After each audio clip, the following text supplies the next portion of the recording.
Hello, YouTube! On this channel, we're asking the real questions no one dares to ask. If you farted in space, would it propel you forward? And could you fart all the way into the moon's orbit? Surprisingly, the answer isn't zero. Newton's laws are real, and even the tiniest gas release counts.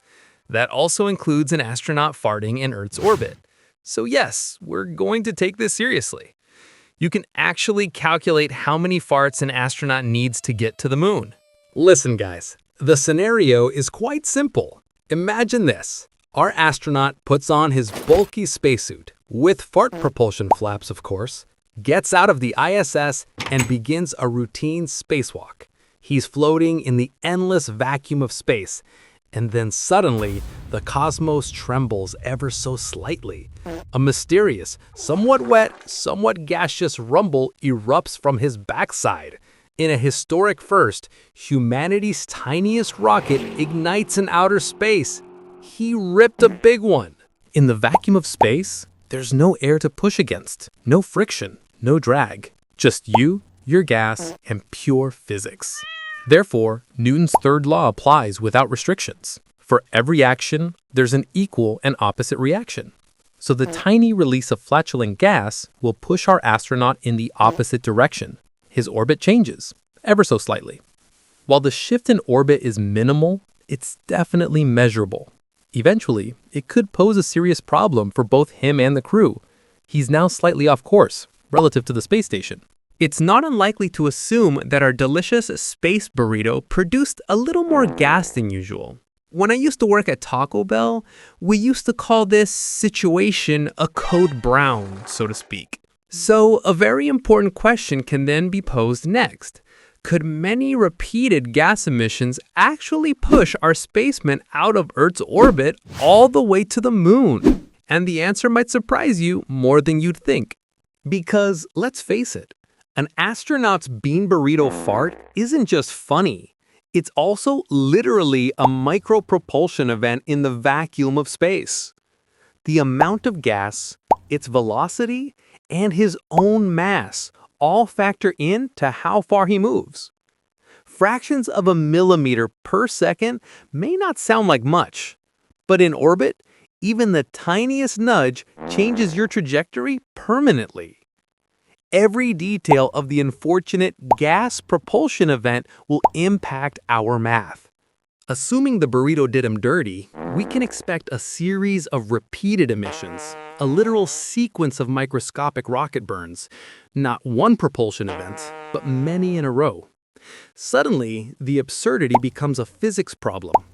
Could a human, powered only by bean-fueled gas, alter his orbit enough to leave Earth completely? That's the question we're solving. So let's get into the numbers. The outcome is quite surprising. All right, so let's figure out this cosmic bean burrito problem. First, we need to make some assumptions. Our astronaut plus suit weighs about 150 kilograms. A generous fart releases roughly 0.1 liters of gas, moving at around 10 meters per second. This is a bit optimistic. Let's just assume he ate a lot of beans. And the last assumption, each emission creates a tiny velocity change according to the conservation of momentum. Plugging in the numbers into our equation, we get 10 meters per second of movement times 0.0001225 kilograms of moving gas divided by 150 kilograms of astronaut weight gives a velocity change of 8 millionths of a meter per second. Practically nothing, but technically measurable. In the vacuum of space, it will make a difference. But to escape ISS orbit and think about reaching the moon, our astronaut would need a total velocity change of 3,200 meters per second. Doing the math, that's more than 392 million farts in total. Even when farting 100 times per hour, non-stop, it would take 149 years to reach the moon. Physics says it's possible. Human biology says it's impossible. Unfortunately, there aren't enough bean burritos on Earth to produce that amount of flatulence, and if there were, his gut would not hold out that long. Fart-powered lunar travel is a no-go. But that doesn't mean NASA is out of trouble completely. One innocent space fart could create real, measurable problems for the International Space Station. Thanks to Newton's third law, even tiny gas emissions will push the astronaut slightly in the opposite direction. For the ISS, a single fart could technically push the space station out of orbit, given enough time. The station weighs about 420,000 kilograms, so one fart changes its velocity by less than 3 billionths of a meter per second. An extremely tiny change, yet technically measurable. So we assumed that a single bean burrito fart ejects roughly 0.1 liters of gas at about 10 meters per second. Using the conservation of momentum, the velocity change imparted to the ISS is as follows. So if we plug the numbers into our equation, we end up with less than 3 billionths of a meter per second. So tiny, it's essentially undetectable in real life. Even if the ISS were filled with an infinite supply of bean burritos, it would take trillions of farts to move it by even a centimeter. But here's the key takeaway. Physics works the same way regardless of scale. Even the largest object in orbit responds, in principle, to tiny ejections of mass. The ISS might not be on a collision course with the moon anytime soon, but technically, a single fart could give it a real, measurable push. And in the silent vacuum of space, that little nudge from the fart doesn't just disappear. Repeated microthrusts accumulate over hours, days, or weeks, changing the orbit of the ISS ever so slightly. This is exactly how reaction control thrusters work. Eject mass in one direction, move in the opposite.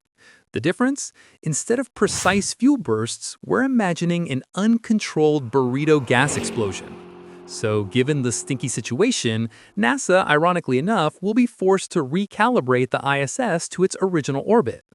We know that the International Space Station orbits Earth at 7.66 kilometers per second, surrounded by a growing cloud of space debris.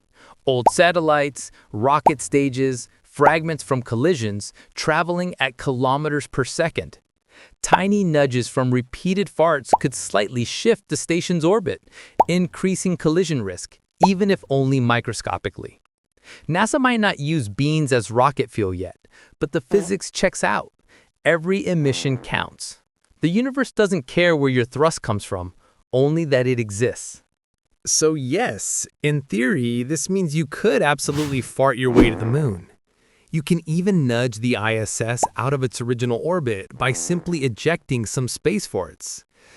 The laws of physics make it possible, no matter how unlikely the event might be. In practice, though, you need about 400 million bean burrito farts in a row, and about 150 years worth of floating aimlessly in space. Biology does not allow our astronaut to do this just yet, but a man can dream about what's possible in the future. So yeah, that's one small toot for man, but one giant leap for the world of space fart propulsion.